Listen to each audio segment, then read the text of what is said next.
નમસ્તે મિત્રો, સ્વાગત છે તમારું મારી ચેનલ ધર્મિષ્ઠાની રસોઈમાં। આજે આપણે મમરા બનાવીશું, જે આપણે પાણીપુરી ફ્લેવરના કે ફુદીના ફ્લેવરના બનાવીશું। તો તેના માટે મેં પેનમાં મમરા લઈ લીધેલા છે। હવે આપણે ગેસની ફ્લેમ ચાલુ કરી અને મમરાને આપણે ડ્રાય રોસ્ટ કરી લેશું। તો આપણે તેલમાં મમરાને તળવાના નથી, આ રીતે આપણે ચમચાની મદદથી ચલાવી અને આપણે રોસ્ટ કરી લેશું, જેથી તેમાં જરા પણ ભેજ રહેલો હોય તો તે દૂર થઈ જાય અને આપણા મમરા એકદમ ક્રિસ્પી બનીને તૈયાર થાય। તો આ રીતે 5 મિનિટ જેવું ધીમા ગેસની ફ્લેમ પર આપણે આ રીતે રોસ્ટ કરવાના છે, જેથી આપણા મમરા એકદમ સરસ થઈ જાય। તો તમે જોઈ શકો છો કે આપણા ક્રિસ્પી મમરા તૈયાર થઈ ગયા છે। તો આપણે તેને ઠરવા માટે મૂકી દઈશું। ત્યારબાદ મેં થોડા લીલા ધાણા લીધેલા છે અને 4 ચમચી જેવા માંડવીના બી, 8 થી 10 મીઠા લીમડાના પાન, 2 લીલા મરચાં અને ફુદીનો, આ બધું જ મેં ધોઈને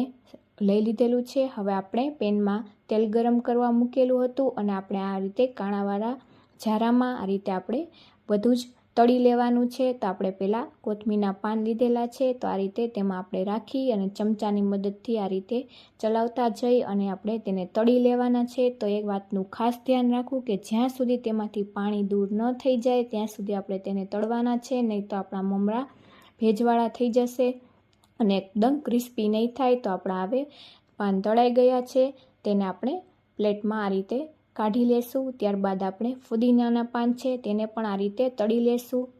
તો આપણા આ રીતે જ્યાં સુધી બબલ આવતા બંધ ન થઈ જાય ત્યાં સુધી આપણે તળવાના છે તેલમાં। તો આ રીતે આપણા ફુદીનાના પાન પણ એકદમ તળાઈને ક્રિસ્પી થઈ ગયા છે, તેને કાઢી લેશું। ત્યારબાદ આપણે મીઠા લીમડાના પાન 8 થી 10 જે લીધેલા છે તેને પણ આ રીતે તેલમાં સાતડી અને પ્લેટમાં લઈ લેશું।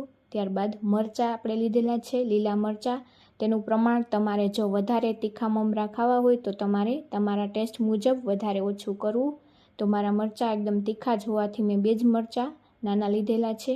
ત્યારબાદ 4 ચમચી જે માંડવીના દાણા લીધેલા હતા તેને પણ આપણે આ રીતે તળી લેશું। તો આ મમરા ખાવામાં ખૂબ જ ટેસ્ટી લાગે છે, તો તમે આ રીતે જરૂરથી ટ્રાય કરજો। તો આપણા દાણા અને આપણા બધા જ પાન તળાઈ ગયા છે। હવે મસાલો કરી લેશું। તો તેના માટે મેં અડધી ચમચી જેટલી હળદર, 1 ચમચી જેટલો આપણે જલજીરાનો પાવડર, ત્યારબાદ 1 ચમચી જેટલો આમચૂર પાવડર, ત્યારબાદ અડધી ચમચી જેટલો સંચળ પાવડર અને આપણે તેમાં મીઠું નહીં ઉમેરીએ અને અડધી ચમચી આપણા ખાટા મીઠા મમરા બને તેના માટે મેં દળેલી ખાંડ લીધેલી છે અને બધું જ મિક્સ કરી દઈશું। જો તમને જરૂર લાગે તો તમારે મીઠું ઉમેરવું, પણ મીઠાની જરૂર નહીં પડે। આપણે જલજીરા ઉમેરેલી છે અને સંચળ પાવડર જેથી જરૂર નહીં પડે। તો આ રીતે આપણે બધે જ પેસ્ટને આપણે મિક્સર જારમાં લઈ લેશું અને તેની આપણે પેસ્ટ તૈયાર કરી લેશું। તો તમે જોઈ શકો છો આપણી પેસ્ટ બનીને તૈયાર થઈ ગઈ છે। હવે આપણે મમરા લઈ લેશું। તો આપણે પેસ્ટ મુજબ મમરા લીધેલા છે, જે વધારે હતા તે આપણે કાઢી લીધેલા છે।